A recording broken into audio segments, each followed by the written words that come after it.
professor Snuip stoot van de beste boot. Hey, de maai die snor snut, wat vindt er nou weer uit? Titus trompet zit boeten door voor de beste boord. Hij harket naar de radio. Er komt muziek uit de radio.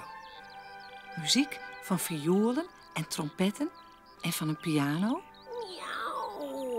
Oh, wat is dat mooi. Ik wou dat ik zo'n groep muziekmakers zie. Dan wou ik er vast in en de maat slaan. Ja, dan wie ik de dirigent. Titus zucht het. Hij, dirigent? Hij had ommers net eens muzikanten. En een dirigent zonder orkest is vanzelfs niet. Hij docht de radio wat loeder. En nog wat loeder. Prachtig is dat. Maar professor Snoor denkt er roos over.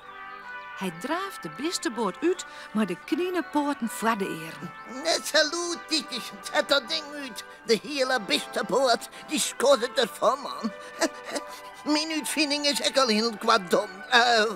Val. Nou, ik mij ik niet. Altijd dat domme praat over eten en kleden en uitvindingen die het misgaan. Titus is lelijk. Professor Snoor begreep er niet van. Maar dat Titus een mens zin had, dat zit er wel. Wat zou er dan willen? Ik wil muziekmeidje. Net alleenig, maar met orenbisten. Ik wil een orkest. Met Vetsje, Romke, Pieter en met jou. Mij? Oh nee, dat ken ik, hè. Dat wordt een ramp. Ik ken dat een nooit spelen. Net zeuren, professor. Elke keer ken muziekmeidje. Dus ik een uitvinder. Joen begin het oefenen. Dat kunnen we boeten op het dek. Het is prachtig waar. En voort is Titus. Hij snuipt in oude kisten en dozen om naar geschikte instrumenten voor de besten. Ah, daar had er al wat.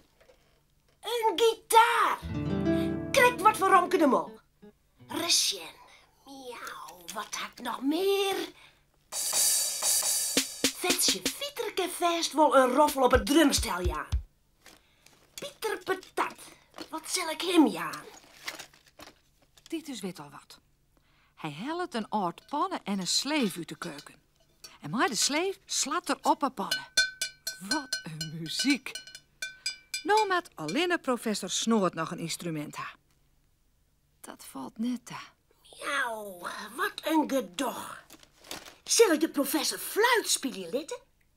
Nee, hij had zulke grote tosken. Maar wat dan?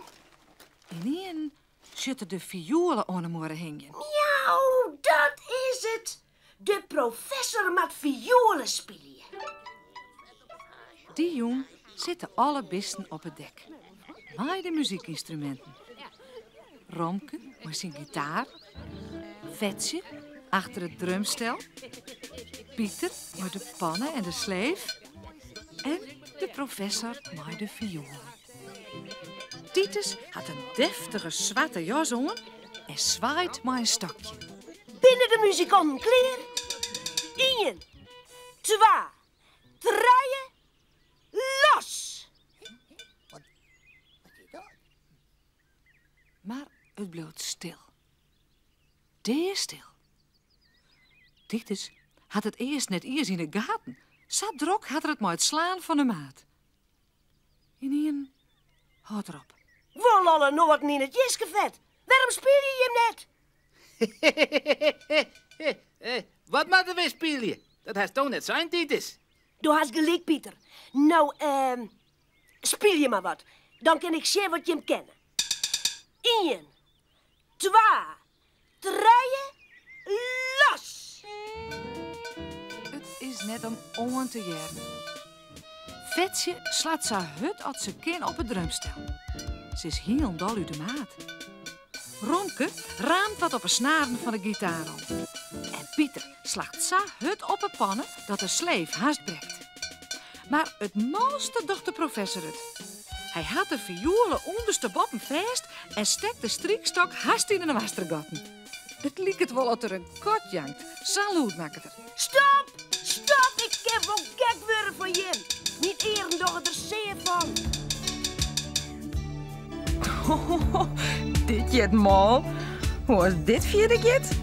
Mooi maar wegjen.